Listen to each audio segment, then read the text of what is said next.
You ever see one of those incredible, jaw-dropping aerial shots of a huge mountain range or a vast desert and just think, how in the world did they get that picture?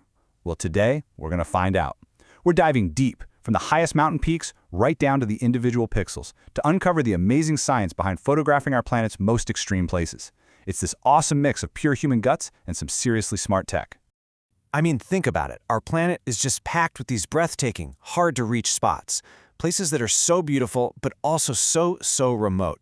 They're the kind of landscapes that really push human limits, where the best views are usually saved for the most daring adventures, or, as we'll see, the most clever. And we're not talking about your average national park here. We're talking about places that are just massive. You've got the Sahara in North Africa, the Gobi in Mongolia, the Atacama in Chile, and then you have the giants, right? The Himalayas in Asia, the Andes in South America. These places are absolutely huge, rugged, and honestly, pretty hostile. So that's the big question, isn't it? How do we get those incredible, super detailed bird's-eye views? You know, the ones that make you feel like you're actually flying over the terrain, not just looking at some blurry satellite photo. The answer is this really cool story of human willpower meeting some brilliant technology. All right, so let's jump into section 1. We're going to start with the old-school way of doing things, the photographer's challenge. Before drones were even a thing, it was all about one person against the wild. So, what are we talking about here? We're talking about high-altitude photography. And that's basically capturing images from any elevation above 2,000 meters, or about 6,500 feet. Once you get up that high, let me tell you, the game completely changes. The hurdles are just huge. For starters, the air gets super thin. That makes it tough to breathe, obviously, but it also messes with the light itself. Then you've got the extreme cold. We're talking serious temperature drops. And the weather, it can flip on a dime. One minute it's clear, the next you're in a full-blown blizzard. And don't even get me started on the gear. It's a total nightmare. You have to haul all this heavy equipment up a mountain yourself. The cold just sucks the life out of your batteries. They can die in minutes. And then, try operating your camera with these big, clumsy gloves on. It's almost impossible. Every little thing becomes this epic struggle. Okay, so with all those challenges for human photographer, technology has to be the answer, right? Well, yeah, almost. This is where drones come in. They solve a bunch of problems, but they also create a new one, a much sneakier one. I mean, drones seem perfect for this. They can fly into places that are way too dangerous for people. You get that amazing bird's-eye view without risking anyone's life. It's the perfect solution. Or is it? Because it turns out there's a catch. A big one when you start flying over anything that isn't perfectly flat. And that catch-all comes down to something called ground sampling distance, or GSD. So what is that? Basically, it's about how much detail you get in your picture. Imagine a pixel in your photo. A small GSD means that pixel covers, say, just a single rock on the ground. That's super high detail. A large GSD means that same pixel might cover a whole group of trees, much less detail. To make a perfect map, you need the GSD to be the same everywhere. You want consistent, sharp detail across the whole thing. And this is where the problem really shows up. See, a normal drone flies at one fixed altitude from where it took off. If the ground is flat, no problem. The distance is always the same, the GSD is consistent, everything looks great. But over a mountain, it's a disaster.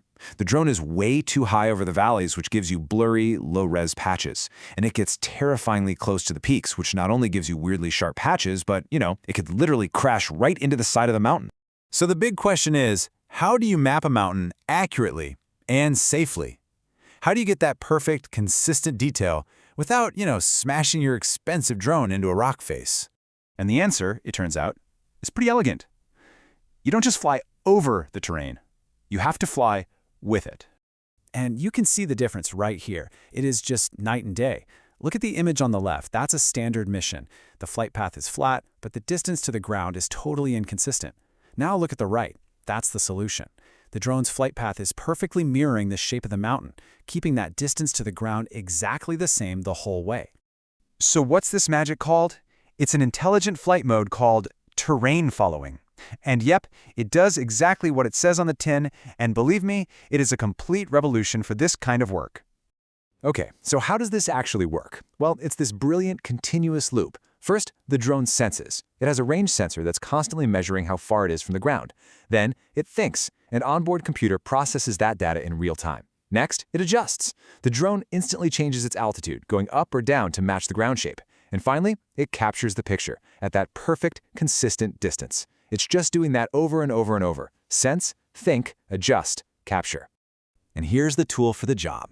This isn't just a concept. This is a real, custom-built quadcopter. This is the machine that was used in a research project in the Himalayas.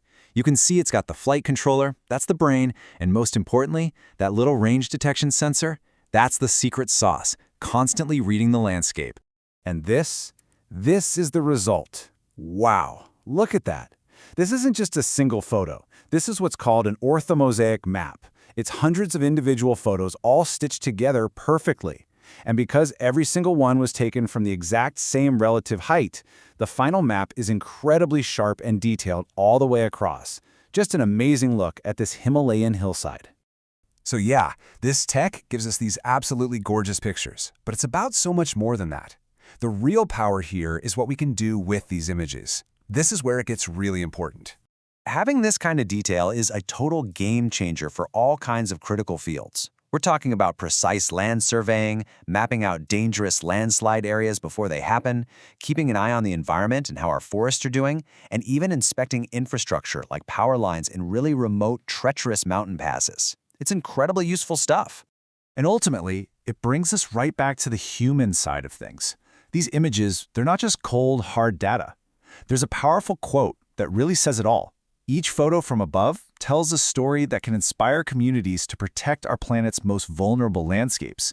It's about using this amazing technology for a bigger purpose. So that kind of leaves us with one last big question to think about. We've figured out how to map our own planet's most challenging mountains. What's next? What other inaccessible parts of our world, or, even other worlds, could we finally explore and understand with technology that's smart enough to adapt to whatever environment it's in?